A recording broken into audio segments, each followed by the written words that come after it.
Thank you for watching this video. In the previous video, we explored whether or not Russia appeared in the Bible. We saw that historically there was a confederation that comprised the nations of Russia, Belarus, and Ukraine, known as Rus, which was at one time the largest state in Europe. Its land extended as far east as Moscow, and its capital was Kiev. We learned that at another time the same area was known as Rosh, its name being obviously connected with Rus. Rosh appears in the Bible as being a well-armed nation, which is a feature of modern-day Russia. Rosh is mentioned by Ezekiel, a Jewish prophet, and in this, the second video in our short series, we learn more about what Ezekiel says about Russia and how Russia will be involved in the future of Israel.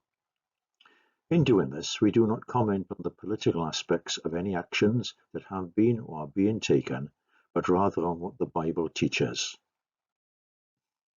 There is ample historical evidence that Rosh, together with the other nations that are linked with Rosh in Ezekiel's prophecy, represent Russia today.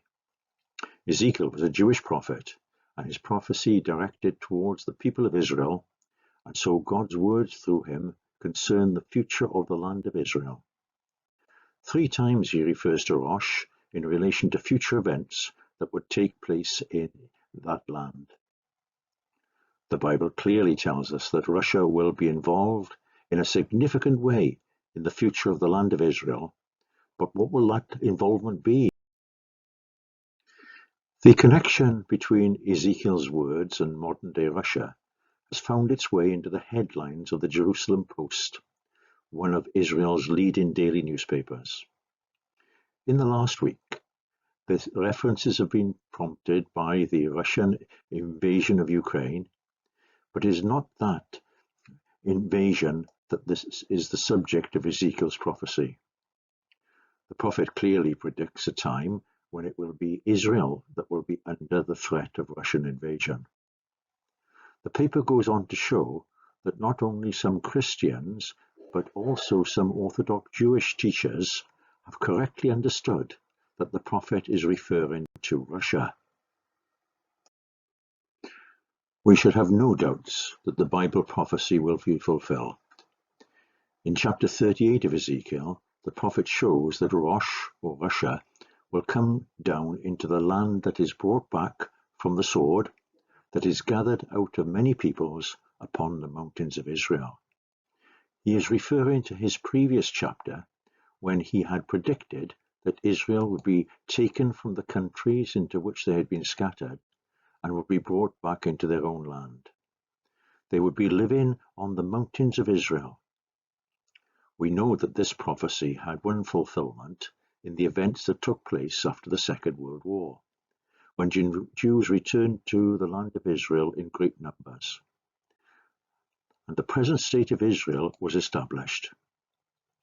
Although the land of Israel is small in area, it is a country which is highly influential in world affairs. The prophecy of its people returning to the land is seen in that there were less than 200,000 Jews in the land in 1930. But now, latest estimates are that this number of Jews in the land has risen to almost 7 million. This is an undeniable miracle that has taken place in the fulfillment of what the Bible predicted over 2,000 years earlier through the prophet Ezekiel. Why, may you think, should Russia ever wish to invade Israel? Is such an action likely? It is easy to see why the Jewish people might not sit well in the view of Mr. Putin. The President of Ukraine, who has bravely encouraged his people to resist the military might of Russia, is himself a Jew. A Jewish newspaper described him as Mr. Putin's #1 enemy. In fact, a recent newspaper report suggested that he had escaped 3 assassination attempts in the previous week. The Bible book of Esther tells of a time in the history of Israel when one man, Haman, on failing to receive respect from a Jew, set about to destroy the Jewish people as his revenge. In that case, Haman was himself destroyed. However, Ezekiel does tell us exactly why Russia will seek to invade Israel. He describes it as being to take a great spoil. The language used describes the currency of the day: silver and gold, cattle and goods. Interestingly, we know from our own rising energy prices that Russia is a major exporter of gas and would benefit greatly from a high gas price. And much of that gas is exported to Europe. Just look at another headline. Can Israel become Europe's gas supplier? In recent years, Israel has accessed large gas fields in the Mediterranean Sea and is in the position that it could replace part of Russia's existing supply of gas. In fact, agreements have been reached to build a pipeline to Italy, which stalled as the US president preferred to support Russian gas being piped via Ukraine.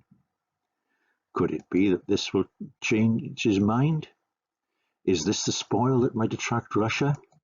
And could it provide another motive for the invasion of Israel? The idea of Russia being attracted to dominating Israel is more real than we might have first appreciated, and shows that conditions may be developing that lead to the fulfillment of Ezekiel's prophecy. On the 24th of February, the same day that the Russian president announced a special military operation in Ukraine, and explosions were heard in a number of cities in Ukraine. On the same day that Russian troops entered Ukraine, an Israeli newspaper reported that Russia had announced that they did not recognize the sovereignty of Israel over the Golan Heights. That this area is of great strategic importance to Israel. Outside of Israeli control, it would provide a high ridge, giving an ideal location for guns and missiles that would endanger a large area of northern Israel. In Israeli hands, it provides significant help in Israel's ability to defend itself from both Syria and Lebanon. These are facts that are well known to Russia. Ezekiel predicted conflict between Israel and Russia, and current events provide ample evidence of the reliability of what God has said through the prophet. It shows us that we can believe that all that the prophet said will surely come to pass. So what else did the prophet say?